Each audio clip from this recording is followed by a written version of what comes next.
Kendra Caldwell says she's been unable to walk or eat during the Duggar family's legal troubles. Recorded jail calls reveal the enormous physical and emotional toll the ongoing crisis has taken on the 27-year-old mother of four. When the walls of a life come crashing down all at once, the body often bears the weight first. That appears to be precisely what has happened to Kendra Caldwell, the wife of Joseph Duggar, in the weeks since both she and her husband found themselves at the center of a deepening legal crisis. Recorded telephone calls made between the couple during Joseph's time behind bars have now been obtained and published, and they paint a picture of a young woman in a state of profound physical and emotional collapse.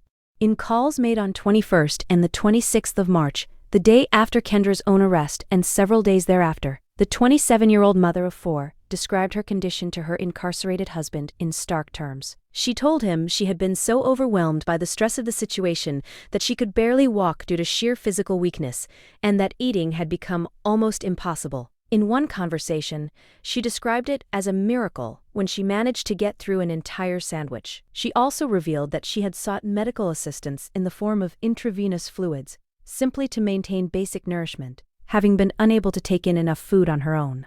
Joseph, speaking from his cell, told her he had been praying for her health. In a separate call, Kendra also disclosed that she had been moved out of the family home to a more secluded location. Careful, given that the calls were being recorded, not to reveal precisely where she was staying or with whom. She mentioned having coaches helping her navigate the situation, a reference that raised questions among those following the case closely. She also spoke of experiencing episodes of shaking, or rattling, or tapping, physical symptoms that observers have taken as further signs of extreme stress. Michelle Duggar, whom both Joseph and Kendra refer to as Mama, had apparently been urging Kendra to eat solid food, underscoring just how apparent her deterioration had become to those around her. The calls also laid bare the emotional complexity of Kendra's position.